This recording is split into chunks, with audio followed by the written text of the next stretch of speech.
या कृष्णेन निहताः सार्जुनेन रणेषु ये प्रवर्तयिष्यन्त्यसुरा स्ते त्वधर्मं यदाक्षितो धर्मदेवा तदा भक्ता अहं नारायणो मुनि जानिषे कौशले देशे भूमहि समगो द्विज मुनिशापमृतां प्राप्तां नृसिंस्तात तथोधवं ततो वित्तासुरेभ्योऽहं सद्धर्मं स्थापयन्नज।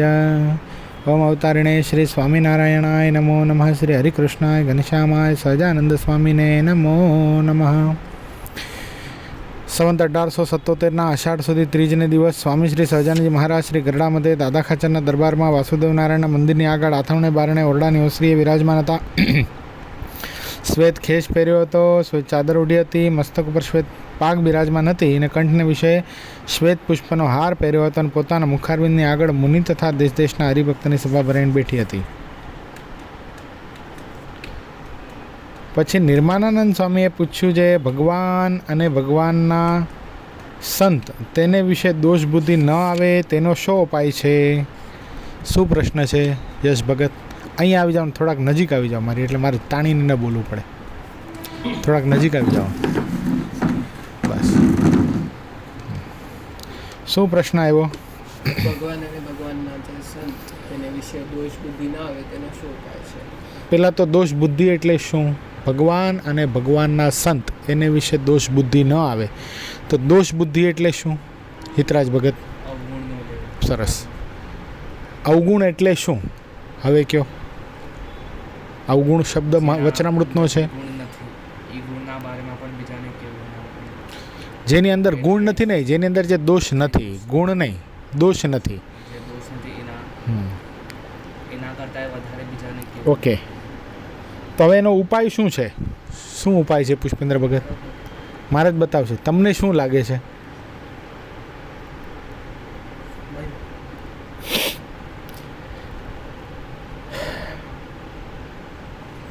આમાં બે વસ્તુ બતાવી છે.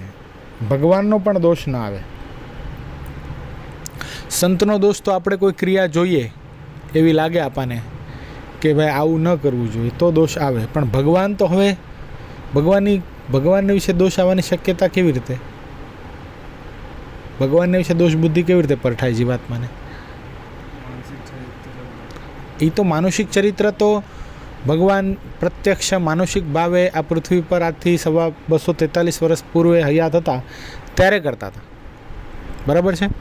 એ જૂનાગઢને વિશે શ્રીજી મહારાજ જતા હોય, બ્રહ્માનંદ સ્વામી સુરા ખાચર સાથે હોય અને બ્રહ્મા મહારાજ એમ કહે કે મારે અત્યારે શું કરવું છે? દિશાએ જવું છે, લેટ્રિન જવું છે, અત્યારે ને અત્યારે અમારા કપડાં બગડી જશે. આવું માનસિક ચરિત્ર જે માણસ ન કરે એવું ભગવાન કરે. પછી કહે કે તમે તમારી પછેડી પકડી રાખો બે જણા, અમે અહીંયા જ રસ્તા ઉપર ઓલા બંને કહે કે આ ગામનો સીમાડો છે, કૂવો છે સામે, સ્ત્રી ભક્તો પાણી ભરી રહ્યા છે, મહારાજ આવું ન કરાય. તો મહારાજ કે તમને શરમ આવતી હોય તો તમે પછેડી પકડી રાખો, બાકી અમને તો અત્યારે જ અહીંયા કુદરતી ક્રિયા કરવી પડશે. અને મહારાજ કરે પણ ખરા. આ શું છે? મહારાજનું માનુષિક ચરિત્ર. બરાબર છે? હવે આપણે તે વખતે એ સમય હાજર હોઈએ ત્યારે આપણને એમ થાય આવું કાંઈ ભગવાન આવું થોડી કરવું જોઈએ, પણ અત્યારે તો આપણને બધી વસ્તુ સંતો હરિભક્તો જે કહેનાર વક્તા છે એટલા સરસ રીતે કે આ ભગવાનની માનુષિક લીલા છે, તો આપણને એમાં પણ મોજ આવે, આનંદ આવે. જો ભગવાન પોતાના ભક્તના કલ્યાણને માટે કેવી લીલા કરી ગયા, જેથી કરીને ભગવાનનો ભક્ત એ લીલાને સંભાળે. આપણે યાદ કરીએ છીએ ને લીલાને, તો ભગવાનનો ભક્ત એ લીલાને યાદ કરે છે. અત્યારે તો આપણને એવું બધું, તો હવે અત્યારે માનુષિક ચરિત્ર, અત્યારે ક્યાં પ્રશ્ન આવ્યો ભગવાનનો કે ભગવાનને વિશે માનુષિક ચરિત્ર જોઈને દોષ આવે? અત્યારે તો એ શક્ય નથી ને. હા, પરફેક્ટ, યુ નેલ્ડ ઇટ. શું થાય? શું શું શું આખું વિસ્તારીને કે વ્યવસ્થિત રીતે? ચલો, પરફેક્ટ કીધું, વાત બરાબર કરી. હા, જો એમાંય પણ ક્યારે થાય એવું ખબર છે? આપણે એકલા માંગતા હોય ને ભગવાન ના આપતા હોય તો સમજીએ આપણે, હાલો ને આપણા પ્રારબ્ધમાં નહીં હોય, આપણે કદાચ આપણે હજી એવા ભગત નહીં થયા હોઈએ, એવું બધું આપણે સમજી શકીએ, આપણે આપણી મનને મનાવી શકીએ. પણ બે સરખે સરખા ભગત સરખે સરખાય નહીં. સમજો, એક નિશ્ચયમાં પરિપક્વ છે, ભગવાનને સર્વોપરી સમજે છે, વાચ્યાર્થ ભાવે કે મનથી, બહારનું પાણી નથી પીતો, ઘરના સિંહાસનમાં ભગવાન પધરાવી દીધા છે, મનના સિંહાસનમાં ભગવાન પધરાવી દીધા છે, માનસી પૂજામાં ભગવાન સર્વોપરી છે, બીજી કોઈની ઉપાસના નહીં, કોઈનો દોરા ધાગા નહીં, કાંઈ ભાર ક્યાંય નથી પડતો. સમજાજી વસ્તુ છે. હવે બહુ સમજાજી વસ્તુ. કોઈ દેવી દેવતાનો ભાર નથી પડતો, ગરબો નથી તેડતો, નથી ટાઢા ચૂલા ઉના ચૂલા કરતો, નથી નિવેદ કરવા જતો, નથી દેવસ્થાના ઉપર જતો. પરફેક્ટ સર્વોપરી ઉપાસના, સુખ આપે તું ને દુઃખ આપે તું, એવી પરમાત્મા પાસે, એવી પરમાત્માની દ્રઢ નિષ્ઠા, અચળ નિષ્ઠા જેને થઈ ગઈ છે. હવે સમજાજી વસ્તુ છે. હવે બીજો એક ભગવાનનો ભગત છે, ગુણ બુદ્ધિવાળો છે. એટલું બધું એને દ્રઢતા હજી થઈ નથી. એણે બહારનું ખાવાનું નથી મૂક્યું, એણે મુક્તની દીક્ષાએ નથી લીધી. સમજો, બરાબર છે. બ્રહ્મચર્ય પાળવાનું શરૂ નથી કર્યું, કાંઈ નથી કર્યું, બરાબર છે. મંદિરે આવે છે, થોડી ઘણી સેવા પૈસાથી અહીંથી થાય એટલી કરે છે, અને વાવા જેવું હોટલમાં જાય છે, ને ફેમિલી સાથે ફરવાય જાય છે, કાશ્મીરે જઈ આવે છે, ને શિમલાએ જઈ આવે છે, ને હોટલમાં જઈ આવે છે, અને વીરપુર જલારામ બાપાને ત્યાં જઈ આવે છે. સમજો આ વાત સમજાય જેવી છે. એટલે કહેવાનું હશે કે ભગવાન સિવાય બીજે ઠેકાણે પણ એને હજી નિષ્ઠા છે, જવું પડે. હવે બે જણા આર્થિક રીતે બરાબર જ છે.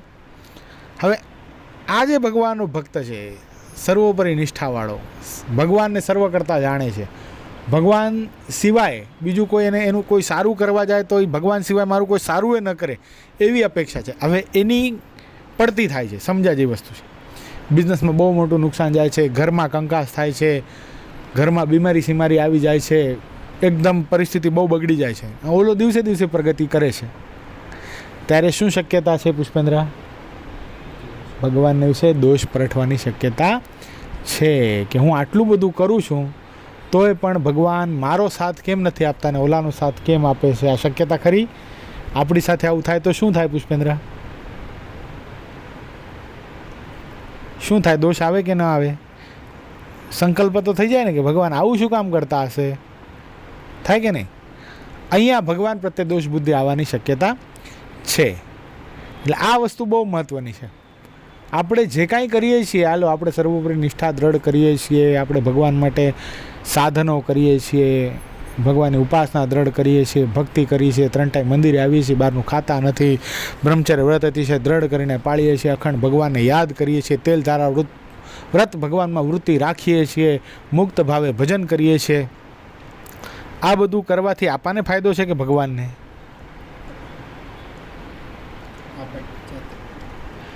તો પછી આપણે કઈ રીતે અપેક્ષા રાખી શકીએ કે ભગવાન, હું આટલું બધું કરું છું તો ભગવાન મારો કહ્યું? આપણે કોના માટે કરીએ છીએ? ઓબ્વિયસ છે ને. તો આપણે કરીએ ન કરીએ એનાથી ભગવાનને આટલું કંઈક એના ભગવાનપણામાં કંઈ ફરક પડી જવાનો છે? અને આપણે નહીં માનતા થઈ હાલો સ્વામિનારાયણ ભગવાન જ નથી, આ દુનિયા ખોટી, આ નન સંતો ખોટા, આટલા બધા આવ્યા, બે યુપીના ભૈયાને ભગવાન કરીને બેસાડી દીધો, આવું આપણે કહેવા માંડીએ તો ફોર એક્ઝામ્પલ, તેમાંથી ભગવાનને કાંઈ ફરક પડવાનો? આ બવાલ કરી આટલા લોકોએ, બરાબર છે.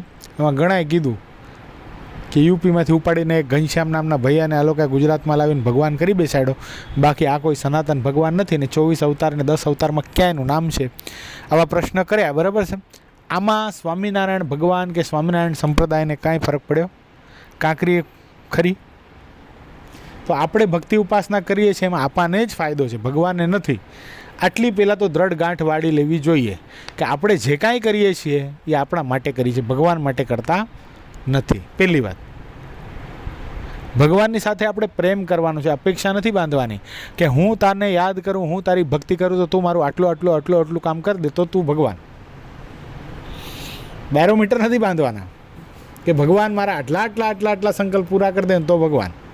ભગવાન મને સીએમાં નોનસ્ટોપ ક્લિયર કરી દે તો ભગવાન સ્વામિનારાયણ નકા અમારા સુરાપુરા બરાબર છે. એવું થાય ખરું હિતરાજ? બે સીએ બાજુમાં બેઠા છે. હે, મને ક્યાંય ફેલ કર્યો તો સ્વામિનારાયણ ભગવાન નહીં, આવું થોડી કરાતું હશે? મને જ સેકન્ડ રેન્ક કેમ આપ્યો? 10 વર્ષ સુધી પહેલો લઈ આવ્યા ને હવે પછી 10મીમાં આવું કરી નાખવાનું? હાવ, આવું ન થવું જોઈએ. આપણે કોના માટે ભણતા હતા? ભગવાન માટે ભણતા હતા? નહીં. આપણે આપણા માટે ભણતા હતા. એમ જ ભક્તિ પણ આપણે આપણા માટે જ કરીએ છીએ. એટલે આગળ જો મહારાજ બહુ સરસ વાત બતાવે, સંતને માટે પણ એમ જ છે. આપણું મન ધાર્યું થાય ત્યાં સુધી સંતને વિશે દોષ નથી પડઠાતો. જોજો, સમજો. આપણું કયું કરતા હોય, આપણે કહેવા જઈએ, બહુ વિશાળ કાર્યક્રમ આદર્યો હોય અને આપણે કહીએ કે સ્વામી આમ નહીં ને આમ કરવું જોઈએ, અને સ્વામી તરત જ ફેરફાર કરી નાખે તો મહંત બરાબર. સમજાતી વાત છે? ઇવન ઇન્ક્લુડિંગ મી, મારા ઉપર આવે છે તો મહંત બરાબર છે. પણ આપણી સાથે એનો વ્યવહાર બરાબર ન હોય, આપણને પાછળ કરીને, આપણાથી પાછળ આવેલાને જેમાં કાંઈ ન હોય એને આગળ કરે અને તોય પણ દોષ બુદ્ધિ ન આવે તો સાચું. નકા તો કેવું થાય, મારું માને છે. ભગવાન સ્વામિનારાયણે વચનામૃતમાં કીધું કે પોતાને જે માનતો હોય, સમજાજી વસ્તુ પુષ્પા, પોતાને જે માનતો હોય એમાં 100 અવગુણ હોય, પણ એક નાનો એવો ગુણ હોય તો એને બહુ મોટો કરીને માને. અને પોતાને જે ન માનતો હોય, શું એમાં 100 ગુણ પણ એક નાનો એવો અવગુણ હોય ને એની વાત આમ વિસ્તાર કરીને કરે. સ્વામી જો સ્વામી આમ સારા, બધી વાત બરાબર, પણથી શરૂ થાય. એટલે આમ દોષ બુદ્ધિ સંતને વિશે આવે છે. સમજાઈ ગયું?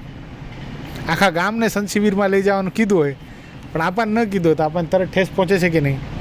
હૃદય ઉપર હાથ રાખીને કહો, એટલે એ મારી એટલી વેલ્યુ નહીં, હું જાઉં ન જાઉં એ વસ્તુ પછીની છે, નહીં પુષ્પેન્દ્ર? પુષ્પેન્દ્રની જેમ હું ના પાડતા હોય એ વસ્તુ મારા ચોઈસની છે કે ભાઈ હું નહીં આવું, પણ મને પૂછવું તો જોઈએ ને એકચ્યુઅલી. હા યાર તમે આવું કરી નાખો, એ ન હાલે ને. અહીંયા દોષ બુદ્ધિ આવવાની શક્યતા છે. આ દોષ બુદ્ધિ કેમ ના આવે એનો ઉપાય મહારાજ બતાવે છે. સમજાઈ ગયું? ક્યાં ક્યાં આવે સમજાઈ ગયું હિતરાજ? જેવો પ્રથમ કયો એવો જો ભગવાનનો અચળ નિશ્ચય. હવે તમને આગળ ગયા શનિવારનું થોડુંક યાદ કરવું પડશે, મેમોરી ઉપર તમને જોર નાખવો પડશે, જે તમને યાદ નથી કે છે કાલની ગરસભાનું યાદ છે? શું આવ્યું હતું? હા, એવું ગંદુ યાદ નહીં રાખવાનું એવું. હાલો સરસ કાંઈક બોલો, ચરિત્ર બોલો. હા, શું પુરુષોત્તમ નારાયણ? કોનું ચરિત્ર હતું ભગવાન પુરુષોત્તમ નારાયણ?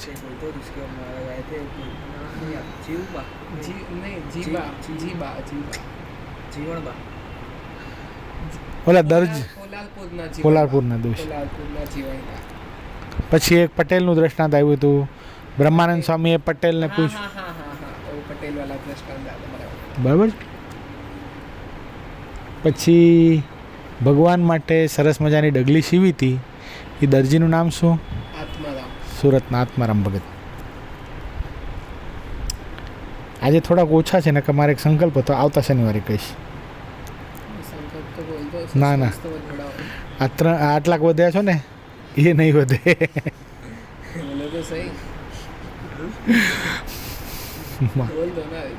મારી સભા ઘટત જાતે એવું થાય છે. હાલો, જેને પ્રથમ કહ્યો એવો જે ભગવાનનો અચળ નિશ્ચય હોય તેને કોઈ રીતે ભગવાન વિશે દોષ બુદ્ધિ આવે નહીં ને મોટા ભગવાનના જે અને એવા જે મોટા ભગવાન તેના દાસનો મહિમા જ્યારે વિચારે ત્યારે ભક્તનો પણ કોઈ રીતે અવગુણ આવે નહીં. જોઈ લો સ્કોર શું થયો, કેટલી બધી આસક્તિ है. मम्मी को क्विज आता है ना तो सॉल्व करना पड़ता है, तो साथ में घर से सुन के फिर वो सॉल्व करते हैं. आधा तो मम्मी लोग अपने बेटों को ही पूछती रहेंगी. ऐसा नहीं, किसी की मम्मी यहाँ थोड़ी विद्वान है अपने बेटों से, तो बेटा की जरूर नहीं है उसको. હાલો, શું પ્રથમ કયો એવો જે ભગવાનનો અચળ નિશ્ચય? પ્રથમ શું કીધું હતું ભગવાને ગઈ વખતે? શિવાનંદ સ્વામી પ્રશ્ન પૂછ્યો હતો. શું પ્રશ્ન હતો? ભગવાનનો અચળ નિશ્ચય હોય તો કેમ ઓળખાય? તો શું ભગવાને બતાવ્યું હતું? આ પ્રશ્નમાં જ ઉત્તર આવી ગયો. હા, શું કીધું હતું? કયો? ગમે તેવી માનુષિક ચરિત્ર ગમે તેવા કરે અનંત પ્રકારની ક્રિયાઓ તેને જોઈને નિશ્ચયવાળો હોય તો એમને એમ જાણે છે ભગવાનની સર્વે ક્રિયા છે તે કલ્યાણકારી છે. એટલે મનુષ્ય ભાવ ભગવાનને અને ભગવાનના સંતને વિશે ગમે તેવી ક્રિયા જોવે. અહીંયા ભક્ત શબ્દ પણ વાપરો જો પાછો વાંચો. પછી શ્રીજી મહારાજ બોલ્યા છે જેવો પ્રથમ કયો એવો જે ભગવાનનો અચળ નિશ્ચય. પ્રથમ અચળ નિશ્ચય શું હતો? પ્રથમ આના પહેલાં જે પ્રશ્નમાં અચળ નિશ્ચય શું બતાવ્યો?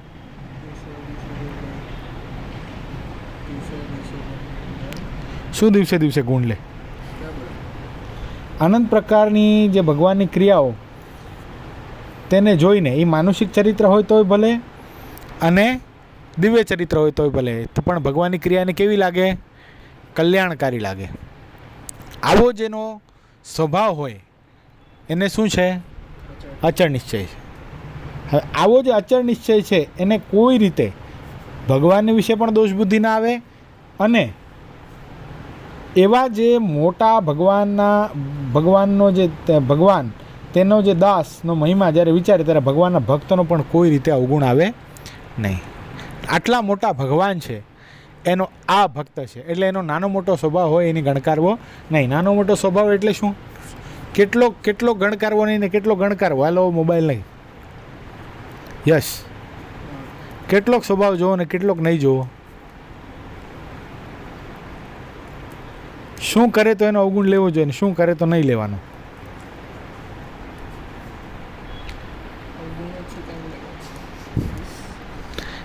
એ તો બોલવાની વસ્તુ છે.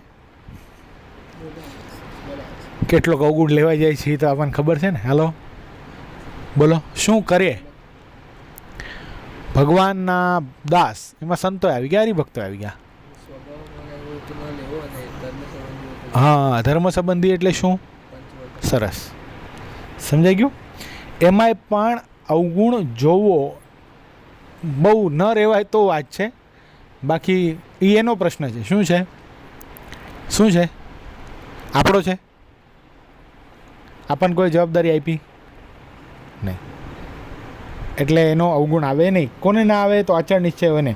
પછી નિર્માનંદ સ્વામીએ અને નાના પ્રજ્ઞાનાનંદ સ્વામીએ બે મળીને પૂછ્યું છે જાગ્રત, સ્વપ્ન અને સુષુપ્તિ ત્રણ અવસ્થાને વિશે ભગવાનની મૂર્તિ અખંડ કેમ દેખાય? શું પ્રશ્ન છે?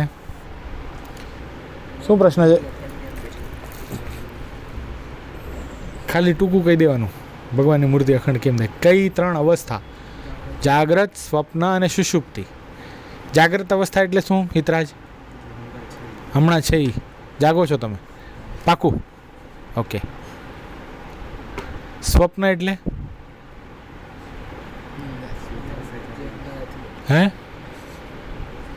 સૂઈ ગયા પછી આપણે એવું લાગે કે આપણે સૂતા છીએ, પણ આખી જાગ્રત જેવી સૃષ્ટિ ભગવાન આપણા કર્મફળને ભોગવવા માટે, સમજો, આખી સૃષ્ટિની રચના કરે અને જીવાત્મા એ સૃષ્ટિને વિશે જઈને વિષય ભોગવે. એ શું છે? સ્વપ્ન અવસ્થા. કેટલા વચનામૃતમાં આવું કીધું છે? સાળંગપુરના 6થા વચનામૃતમાં.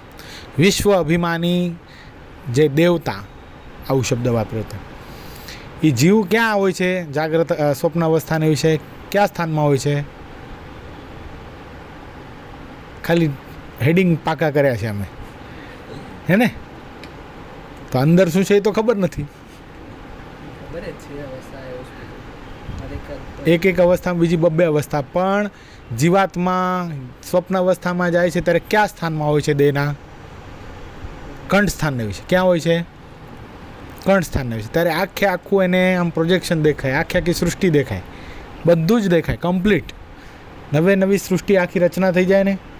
હું આમ કરું છું, તેમ કરું છું. ક્યારેક તો એવું પણ બને જ્યારે ન ગયા હોય એવા સ્થાનમાં જઈ આવે. એટલે કહેવાનો આશય અહીંયા ત્રણેય અવસ્થામાં ભગવાનની મૂર્તિ અખંડ કેમ દેખાય? હાલો, જાગ્રત અવસ્થામાં તો આપણે સાવધાન છીએ, બરાબર છે. આપણે ભગવાનને ધારવાનો પ્રયત્ન કરીએ છીએ એટલે કિંચિત ભગવાનની મૂર્તિ દેખાય પણ ખરી. માનસી પૂજા કરીએ, વંદુના પદ બોલીએ, ધ્યાન કરવા બેસીએ, મુક્ત ભાવે ભજન કરીએ ત્યારે ભગવાનની મૂર્તિ દેખાય છે. નહીં કાલે ભાર્ગવે કીધું શું બેશામ? શું કીધું? સવાર સાંજ. એમ જાણે જમવા જતા હોય એમ. હું મુક્ત છું એમ સવારે કરી લીધું, હું મુક્ત છું એમ સાંજે કરી લીધું. ગુરુશ્રીએ નહોતું કીધું? એક ભગત અમને મળ્યા, એને કીધું મુક્ત ભાવ ભજન, હા સવાર સાંજ કરીએ. શું કરો? સવારના હું મુક્ત છું 10 વાર ભગવાન પાસે ઊભો રહીને બોલી લઉં. સાંજના હું મુક્ત છું 10 વાર ભગવાન પાસે ઊભો રહીને બોલી લઉં. ગુરુશ્રીએ શું કીધું એને? પુષ્પેન્દ્ર શું કીધું? આ શબ્દ સાંભળીને ગુરુએ શું કીધું હશે? એક લાફો ઝીકીશ. શું કીધું? શું કીધું? આખી શિબિરમાં હતા, આખી શિબિર સાંભળી, છતાંય પણ આ સ્થિતિ. કેવી રીતે મુક્ત ભાવ ભજન કરવાનું છે? હે? હાલતા ચાલતા કરવાનું છે. હે ભગવાન, not clear, still not clear. હા, અહેસાસ હોવો જોઈએ. Very good. ભલે અહેસાસ છે કે નથી, પણ વાતની ખબર તો છે. મતલબ કન્સેપ્ટ જ ક્લિયર નહીં તો કેમ કરવું? સમજાણું? એ કાંઈ પોપટની જેમ બોલવાનો વિષય નથી. આ લખાયું શું કામ હશે? હાલો આપણને દ્રષ્ટિ જાય તરત એ અહેસાસ યાદ આવે. શું યાદ આવે? ફિલિંગ યાદ આવે. એક વસ્તુ હવે સમજો, હજી થોડું ક્લિયરિટી હજી તમને કહી દઉં. લાસ્ટ ટાઈમે મુસ્લિમનું દ્રષ્ટાંત આપ્યું હતું, બરાબર છે? કોઈ દી આપણને એવો સંકલ્પ થયો કે આપણે નમાઝ પડવા ગયા? નથી થયો ને? રાઈટ. અનંત અંબાણી છે, એને કોઈ દી એવો સંકલ્પ થયો કે આપણે CST સ્ટેશનની બહાર ભીખ માંગવી છે? થયો? કોઈ દી થયો હશે સપનામાં એને? શું કામ? હા, અહેસાસ છે કે હું પૈસાવાળાનો દીકરો છું. બસ જે અનંત અંબાણીને હું પૈસાવાળો છું એ ફિલિંગ છે ને, એમ આપણને હું મુક્ત છું એ ફિલિંગ હોવી જોઈએ. સમજાય છે? તો કામ ક્રોધ આદિક નહીં પીડે. આવે જો હું બિલકુલ એ વાતનું ખંડન મૂળિયાથી ન કરી શકું, કારણ કે હજી સાધક અવસ્થા બધાની, તમારી મારી બધાની. એટલે માયા પોતાનું કામ કરશે, નો ડાઉટ. જાગ્રતમાં ગમે એટલી મહેનત કર્યા પછી ક્યારેક સંકલ્પ થવાની શક્યતા છે. સ્વપ્ન તો આપણા હાથમાં છે જ નહીં. તો આ 3 અવસ્થામાં જેવી રીતે જીવાત્માને વિષય ભોગવવાના સંકલ્પ થાય છે ને, એમ ભગવાનને યાદ રાખવાના સંકલ્પ થાય તો ભગવાન યાદ રહે.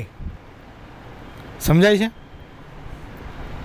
જો આમાં મહારાજ કદાચ એવું જ કાંઈ કહે છે, મેં નથી વાંચ્યું વચનામૃતજી, વાંચ્યું પહેલાં પણ. પછી શ્રીજી મહારાજ બોલે છે, પૂર્વજન્મનો કોઈ શુભ સંસ્કાર બલિષ્ઠ હોય તેને ભગવાનની મૂર્તિ 3 અવસ્થામાં અખંડ દેખાય છે. પહેલાં તો શું કહી દીધું મહારાજે?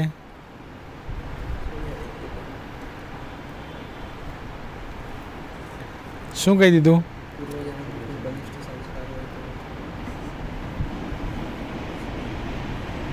પકડના ચાહતા હતા મગર નહીં પકડ પાયા. શું હોય? પૂર્વજન્મનો કોઈ સંસ્કાર બલિષ્ઠ હોય એટલે પૂર્વે ભગવાનના માર્ગમાં એણે કંઈ કાર્ય કર્યા હોય. દાખલા તરીકે ધ્રુવ આખ્યાન ભાગવતની અંદર કેટલા જણાએ સાંભળ્યું? સાંભળ્યું?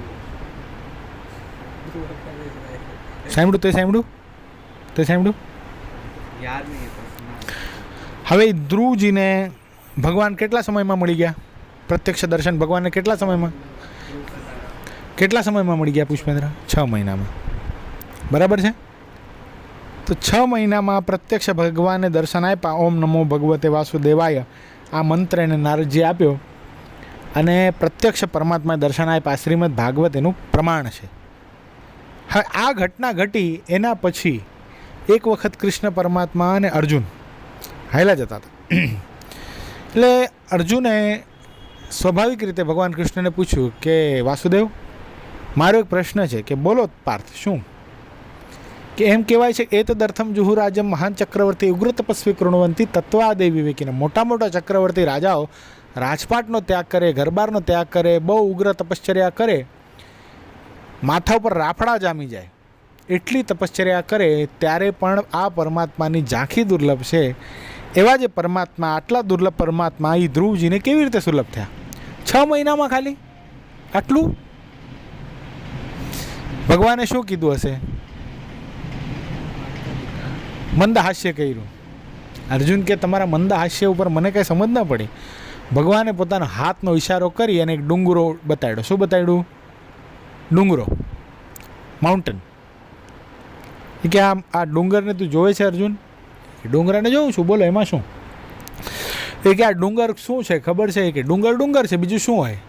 એ કે આ ડુંગર બીજું કાંઈ નથી, આ ધ્રુવજીના હાડકાનો ડુંગર છે. શું? આટલા જન્મ ધ્રુવજીએ મારી સાધના કરી હતી અને કેટલા બાકી રહ્યા હતા? આ લોકના, મૃત્યુ લોકના ખાલી 6 મહિના બાકી રહ્યા હતા અને એનો છેલ્લો દેહ પડી ગયો અને ફરીવાર એને જન્મ ધારણ કર્યો. એટલે લોકોને એમ દેખાય છે કે ધ્રુવજીને પરમાત્મા 6 મહિનામાં વશ થઈ ગયા, 6 મહિનામાં દર્શન આપ્યા. પણ વાસ્તવિક શું છે? એનો પૂર્વજન્મનો બલિષ્ઠ સંસ્કાર હતો ને. એમ નહીં, આ વખતે પણ આ સત્સંગની અંદર જોજો તમે, ઘણાને બહુ કહીએ તો એને કાંઈ ફેરફાર થાય? પાકલ ગલકા જેવા હોય. પાકલ ગલકું એટલે શું? એના પરથી ટ્રકનો ટાયર વયો જાય ને તો આમ બેસી જાય. એમ આ જો આ કેવું છે, આમ બેસી જાય ને. આના પરથી આ કાઢી નાખજો. આ છે, આ સમજો, આ ખાલી આ છે. હવે એને આના ઉપરથી ટ્રકનો ટાયર વહી જાય તો આમ થઈ જાય ઘડીક, પછી શું થાય? આમ થઈ જાય. એમ પાકલ ગલકા જેવો હોય. એને ગમે એટલું કહીએ ને ત્યારે હા પાડી દે, ઓકે, પણ કરે નહીં. એટલે એના માટે શું સમજવું? આણે કોઈ દિવસ પૂર્વે કાંઈ કર્યું નથી. નથી ભગવાન, નથી સંતો, નથી કાંઈ આધ્યાત્મિક જીવન. આ કોઈ દિવસ જીવ્યો નથી. અને ઘણાને જો એટલા મુમુક્ષુ હોય એને કીધું નથી ને કર્યું નથી. આપણને એમ થાય ને કે આપણા મંડળના હેમાંગ ભગત હમણાં 6 મહિના પહેલાં આપણી સાથે અહીંયા ઊંઘતા હતા. ઓબ્વિયસ ઊંઘતા હતા ને. હવે વાતો થાય તો સૂઈ જાય, કાયદેસર સૂઈ જતા હતા ભગત. આપણા મનમાં એમ થાય કે આ 2 મહિનાની અંદર એને તો એવું શું થઈ ગયું કે ભાઈ ઘર છોડ્યું, મા બાપ છોડ્યા, સંસાર છોડ્યો, કોલેજ છોડ્યું, વેલ ટુ ડુ ફેમિલીમાંથી, ગાડીવાળો છોકરો, કાંઈ તકલીફ નહીં ઘરની અંદર, એકનો એક. 2 મહિનાની અંદર સાધુ કેમ થઈ જાય? કેટલો ટાઈમ લાગ્યો? આમ 7 દિવસ, પણ આમ આખું ટ્રાન્સફોર્મેશન થતા એ ધ્રુવજીને તો હજી 6 મહિના લાગ્યા હતા. આને ભગવાન મળતા કેટલો ટાઈમ થયો? તો હવે એમાં ને એમાં આપણા જ મંડળમાંથી એવાય છે ને જે જ્યારથી પહેલી સભા ચાલુ થઈ ત્યારથી બહારનું ખાવાનું મૂકવાનું કહું છું, હજી નથી મૂકાણું ઘણાને. તો એક સંસાર છોડ દે, એક બહારનું ખાવાનું નથી મૂકી શકતો. બધાને સંગ સરખો, વાતાવરણ સરખું, ભગવાન સરખા, મંત્ર દીક્ષા ધ્યાન દેશકાળ ક્રિયાસંગ બધું સરખું છે. તો એકમાં પરિણામ આવે છે ને એકમાં નથી આવતું. એનું કારણ શું? એક આખો સંસાર ઉલાડી નાખે છે. એને કાંઈ સ્પેશિયલી કાંઈ કોઈ આમ કથાઓ સાંભળવા કે એવું કાંઈ કરવા અલગથી નથી ગયો ને. જેમ આમ હતું એમ જ હતું ને, બધું નોર્મલ જ હતું. એકમાં પરિણામ આવ્યું ને એકને નહીં આવ્યું. એનું કારણ શું? પૂર્વ સંસ્કાર બલિષ્ઠ છે. સમજાયું? પૂર્વ સંસ્કાર અહીંયા સમજાય છે. મહારાજ અહીંયા જે પૂર્વ સંસ્કારની વાત કરી, આપણે ધ્રુવની વાત કરી, પણ પ્રત્યક્ષની વાતે કરવી પડે ને. આ પ્રત્યક્ષ પૂર્વ સંસ્કાર બલિષ્ઠ આપણા મંડળમાંથી છે, નથી મુકાતો. કેટલું કીધું મંદિરે એકવાર ભગવાનના દર્શન કરવા આવો, નથી પહોંચતા. શું નડે છે? દિવસમાં એકવાર પરમાત્માના દર્શન કરવા જે ન પહોંચી શકે એને શું નડે છે? જે આવે છે એ કહે છે નથી આવતા, એનાથી બોલાય જ કેમ ને? હું પાપી છું એમ કહેવાય? નથી કહી શકાતું.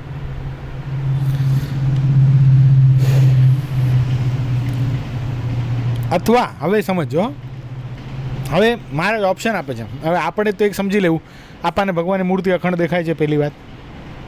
પુષ્પ દેખાય છે? નથી દેખાય. તો આપણો પૂર્વ સંસ્કાર તો બલિષ્ઠ નહીં, રાઈટ? એટલે એક ઓપ્શનમાંથી આપણે બહાર ગયા. હવે મારે અથવા કરે છે. અથવા એટલે ઓર નહીં. Write any 5 or write an essay on environment or નક્સલવાદ. તમે શું લેશો? જો એક એન્વાયરમેન્ટ આ નક્સલવાદ લેશે. નક્સલવાદ એટલે શું ખબર છે? તો પોઈન્ટ ઓફ ઇન્ટરેસ્ટ છે ને, તું એન્વાયરમેન્ટમાં જઈશ, એ નક્સલવાદમાં જ જશે. तो एनवायरनमेंट में मिलेगा मार्क्स ऐसा थोड़ी ना पॉइंट ऑफ व्यू रखने का तो दोनों में પોઈન્ટ ઓફ ઇન્ટરેસ્ટ છે ને, 100% કહું. જો તું એન્વાયરમેન્ટ લે, આ નક્સલવાદ જ લે. एनवायरनमेंट में डायग्राम बना सकते हैं, चार्ट बना सकते हैं. बट ऐसे में क्या डायग्राम चार्ट बनाने का ઓબ્વિયસ હું તને શું કહું, इकोनॉमिक्स 100% વાત છે, 100%. એન્વાયરમેન્ટ, રિસોર્सेस બધું તું લખી શકે 100%. પણ મારી ઈચ્છા ક્યાં છે, હું ક્યાં, મને મજા શેમાં આવે છે, એ એન્વાયરમેન્ટમાં નથી લખી શકતો એવી વાત નથી. पोएम भी बना सकते हैं. પણ એને મજા નક્સલવાદમાં આવે છે. તો પાકિસ્તાન સાથે મુઠભેડની અંદર આપણા ભારતીય સૈનિક જેટલા મર્યા ને એના કરતાં ઇન્ટુ 100 ટાઈમ્સ વધારે નક્સલવાદની અંદર મરી ગયા. કેટલા? એટલે એ પોઈન્ટ ઓફ ઇન્ટરેસ્ટ છે માણસોનો, સમજાણું? એટલે કહેવાનું તાત્પર્ય આપણે એ નથી જોતા, અહીંયા અથવાનું આપણે લેવાનું હતું, ક્યાં પહોંચી જાય પાછું ડિસ્કશન બધામાં કર્યા. એટલે અથવાનો અર્થ એમ. હવે ઓપ્શન મહારાજ આપે છે, અથવા ભય, કામ અને સ્નેહ એ 3 જેને વિશે અખંડ હોય તેને ભગવાન વિના બીજું પદાર્થ હોય તે પણ 3 અવસ્થામાં દેખાય તો ભગવાન દેખાય. એમાં શું કહેવું? કઈ 3 વસ્તુ બતાવી? ભય, કામ અને સ્નેહ. ભય, કોઈક વ્યક્તિથી બી ગયા હોય અતિશય. દાખલા તરીકે કોઈની પાસેથી પૈસા લીધા હોય, બરાબર છે, 10 વર્ષ માટે કોઈ 10 લાખ રૂપિયા કોઈ વ્યક્તિ પાસેથી લીધા, હવે પછી પૈસા આપી શકતો નથી, તો એને શું થાય? બીક લાગે ને. ઘરની ઘંટી વાગે તો શું થાય? બોલાવ્યું. 3 અવસ્થામાં જ દેખાય કે ને એને પૈસા આપી દઉં તો મારે શાંતિ થાય, દેખાય ને. અને એ પાછો માથા ભારે માણસ હોય, ગુંડા જેવો, એણે કીધું હોય જો ભાઈ 10 વર્ષ એટલે 3650 days, and after that અગર તે મને પૈસા નથી આપ્યા તો પોતાના ખીચામાંથી AK-47 કાઢીને ટેબલ ઉપર મૂક્યો 10 લાખની સાથે કે આ સગી નહીં થાય, મારી ગોળીને તારું માથું, જો પૈસા નથી આપ્યા તો. હવે કેવું ભય લાગે? 4 દિવસ ઉપર ગયા હોય તો ધ્રુસતો હોય કે નહીં આખો? એ વ્યક્તિ અખંડ દેખાય. આ ભય ભગવાનની મૂળ. જો આ લૌકિક વસ્તુ છે કામ, અહીંયા કામ એટલે જે વસ્તુની ઈચ્છા છે એને પ્રાપ્ત કરવી છે, ઈચ્છા પૂરી કરવી છે, એ વસ્તુ એને અખંડ દેખાય. કોઈ જીદ છે, કામ એટલે અહીંયા અપેક્ષા પૂરી કરવાની જ વાત છે.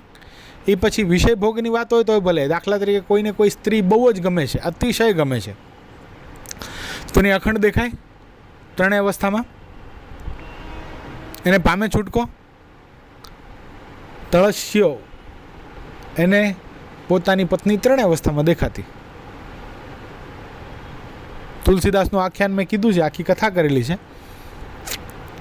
તો એને 3 અવસ્થામાં એની પત્ની જ દેખાતી, એટલું બધું. એને એની પત્નીએ એમ કીધું કે હાડ ચામકી ઈસ, એટલે હાડકા ને ચામડાની આ સ્ત્રીમાં તને જેટલો સ્નેહ છે આટલી પ્રીતિ જો ભગવાનમાં કર્યો તો તારો બેડો પાર થઈ ગયો. આવું કીધા પછી એનું પરિવર્તન થયું છે. તો આ કામ છે. શું છે? એ સંત તુલસીદાસ, બિલ્વ મંગલ હોય તો ભલે, સંત સુરદાસ તુલસીદાસ હોય તોય ભલે, બંનેનું જીવન ચરિત્ર એવું જ હતું. એટલે આ કામ હોય તોય પણ જે વ્યક્તિ અખંડ દેખાય છે. અને ત્રીજો છે સ્નેહ, જેની સાથે અતિશય પ્રીતિ હોય. મહારાજે વચનામૃતમાં બતાવ્યું 60 વર્ષે કોઈના ઘરે દીકરો આવ્યો હોય મોટી ઉંમરમાં, પછી દીકરો હોય પોતે ચક્રવર્તી રાજા હોય, પછી દીકરો ખોળામાં ચડે, મૂછો તાણે તો એના પર ગુસ્સો આવે, વાલ થાય ને, અરે વાહ કેવો સરસ છે, ગમે એવો તોફાન કરે તો ગુસ્સો આવે, કેમ નહીં? સ્નેહ છે. જોજો, એ 3 જેને વિશે અખંડ હોય તેને ભગવાન વિના, સમજો અહીંયા, ભગવાન વિના બીજું દેખાય છે. આ 3 જેમાં જેને વિશે છે તો તો ભગવાન દેખાયમાં શું કહેવું? હવે આપણે ત્રણ વસ્તુ દેખાવા જોઈએ. આપણે શું ભય રાખવાનો છે ભગવાન જોવા હોય તો? હે? યમદૂતનો ભય. Okay, 50% right. શું ભય રાખવાનું? 184 યમદૂતે કાંઈ 50% એણે પૂરું કરી દીધું, 100% પૂરું થયું. જન્મ મરણ અને યમદૂત, જમપુરીનો પાસ, આ બે વસ્તુથી ગભરાવાનું છે. પણ આ બોલવાનું નથી. આ ખબર તો છે તોય પણ ભગવાન દેખાય છે તો વાસ્તવિકતામાં ભય છે. સપનામાં હમણાં યમરાજ આવે તો યમુંડા કરતા આંખલા ઉપર બેસીને આવ્યો યમરાજ. ખરેખર પછી શું થાય? અને આપણને મોકો આપીને જાય કે ભાઈ તું હવે તારા 10 દી બાકી છે છેલ્લા, સમજો ભાઈ તમને બતાવું. અને જો ભજન નથી કર્યું તો આખું ઓલું યમદંડાનું ચિત્ર દેખાડે, યમપુરનું આખું ચિત્ર દેખાડે કે કુંભી પાક નરકની અંદર ઉકળતા તેલની અંદર જીવાત્માને તળવામાં આવે છે, એને રાઈ જેવા કટકા કરી નાખવામાં આવે છે, એને ભૂકા કાઢી નાખે એવા એક એના અંગોમાં આમ સોયથી વેદના આપવામાં આવે છે. અને પછી જીવ એટલો બચે છે, અંગૂઠા ભર જેટલો જીવ પાછો એના ઉપર આ ધર્મરાજા એટલે યમરાજ હાથ ફેરવે છે, પાછો એનો એવો થઈ જાય છે ને પાછી એને વેદના આપવામાં આવે છે. આવું આખું આપણને બતાવે ને પછી આપણને કહે છેલ્લા 10 દી બાકી જાઉં તને 10 દિવસ પછી લેવા આવીશ અને આ વેદના તારે ભોગવવાની છે. અને પછી આપણને છોડ દે તો આપણે શું કરીએ? શું કરો ઇતરાજ તમે? હે? Oh my God! તો આવું દેખાડવું જરૂરી છે. તો હું જરાક માળા ફેરવું વધારે થોડીક આજે કે હિતરાજને દેખાડો ભાઈ આવું, તો ભજન કરવા માંડી છે એમ. આટલું દેખાડ્યા પછી હે નહીં? એનો મતલબ શું થયો? એટલે મતલબ શું છે આ હિતરાગાનો મતલબ શું? ખબર બધી છે, રાઈટ? हम जानते सब कुछ हैं मगर जानबूझ के हैं नादान. તો કેવું ભજન થાય? કહેવાનું તાત્પર્ય છે 10 દિવસ બાકી હોય તો પુષ્પેન્દ્ર કેવું થાય? ક્યાંય જવાનું મન થાય? દેવાંગ ભગતને કહી દો ને હવે હું કાલથી નહીં આવું કોલેજમાં. તેલ લેવા ગઈ કોલેજ, ઘરમાં ન જાય, ઘરે ન જાય. સાચું કહું, ઘરે ન જાય. છેલ્લા 10 દિવસ બાકી તો ઘરે જાય? ક્યાં જાય પછી? મંદિરમાં જ રહે કે છેલ્લે દીક્ષા લઈ લે? ભજન કરવા માંડે કે નહીં? જે આવ્યું ખાધું ન ખાધું કાંઈ નહીં, ભગવાનની સામે બેસી જવાનું. સૂવે પણ નહીં માણસ. બોલો શું કામ? પરીક્ષિતને ખબર પડી ગઈ હતી કે મારે 7 દિવસમાં મૃત્યુ છે, એવું મૃત્યુ સુધારી લે. તો એવો ભય આપણા ઉપર નથી. શું એ ભય છે જ, પણ આ અહેસાસ નથી. ભગવાન આપણને એટલી સ્વતંત્રતા આપે છે કે આપણને અજ્ઞાન છે કે આપણે મૃત્યુ ક્યારે છે. આ જન્મ મૃત્યુનો જો ભય દેખાય અને મૃત્યુ પછીનું જે આપણું જે કર્મ છે એનો જે ભોગવટો જો આપણને ખબર પડે તો જીવાત્મા ભજન કરવા લાગે. 100% વાત છે, 100%ની વાત છે. પણ આ વાત માટે ભગવાન સ્વામિનારાયણ એક શબ્દ વાપરો કે ભજન ક્યારે થાય? આ ઘડીને આ પળમાં મરી જવાનું વિલંબ જણાતો નથી. મરી ગયા પછી આટલું કામ અમે કરી લીધું છે ને આટલું કરવાનું બાકી રહી ગયું છે. અખંડ અનુસંધાન અમને રહી છે એટલે ભજન થાય છે. હવે બીજું શું આવ્યું? કામ. હવે શું? ભય તો જન્મ મૃત્યુને, આપણે શું કામ? કમોન. ભગવાનને પોતાના પ્રિયતમ જાણીને, પ્રીતિ કરીને, એની સાથે હેત કરીને એને પામવાની ઈચ્છા, જે જગતની ઈચ્છાઓ બધી છોડીને હું મુક્ત છું ને મારે મુક્ત થયા પછી મુક્તના સર્જનહારી પરમાત્માને ભેટવું છે. આ જે ભાવ છે, આ ઈચ્છા છે, આ કામ છે, તો ભગવાન અખંડ દેખાય. અને સ્નેહ, જેમ માતા પોતાના બાળકને યાદ કરે છે જેમ પત્ની પોતાના પતિને યાદ કરે છે, જેમ પ્રિયતમા પોતાના પ્રિયસીને યાદ કરે છે, એવો ભાવ ભગવાન પ્રત્યે થઈ જાય તો અખંડ વૃત્તિ એટલે આવીને આવી વાત મહારાજા અખંડ વૃત્તિ રાખવાની એક વચનામૃતમાં હજી કરી છે. ત્યાં પણ ભય, પછી શું બતાવ્યું છે? શૂરવીરપણું, ભય, શૂરવીરપણું, વૈરાગ્ય અને ભગવાનની કૃપા. હજી એક વસ્તુ રહી જાય છે. કેટલા વચનામૃત છે? 36મું છે, 35મું નહીં. 5 વાના છે, 4 તો કીધા.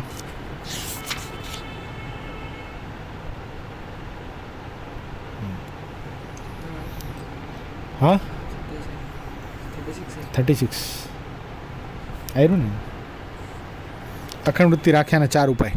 36મું જો. ચિત્તનો ચોંટવાનો સ્વભાવ, શૂરવીરતા, વૈરાગ, ભય, ચિત્તનો ચોંટવાનો સ્વભાવ. અને 4 ઉપરાંત જેના ઉપર પરમાત્માની કૃપા હોય એ. હવે ચિત્તનો ચોંટવાનો સ્વભાવ એટલે અહીંયા શું આવી ગયું? કામ.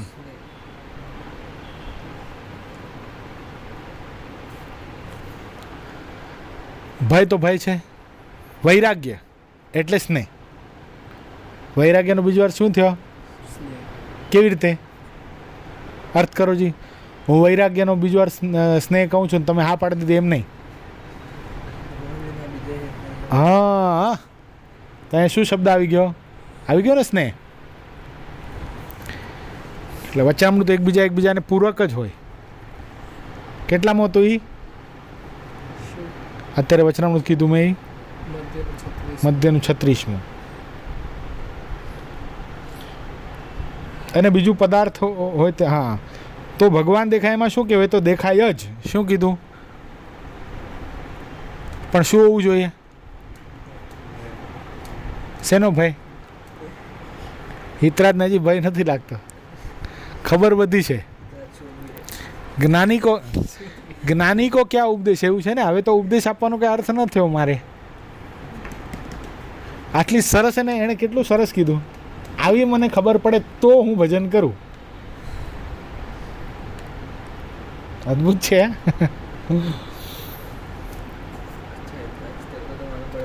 ઇતિ વચનામૃતમ 78મું અધૂરું. હવે પ્રશ્ન નવો ચાલુ થાય છે. એ તો ઘણું છે.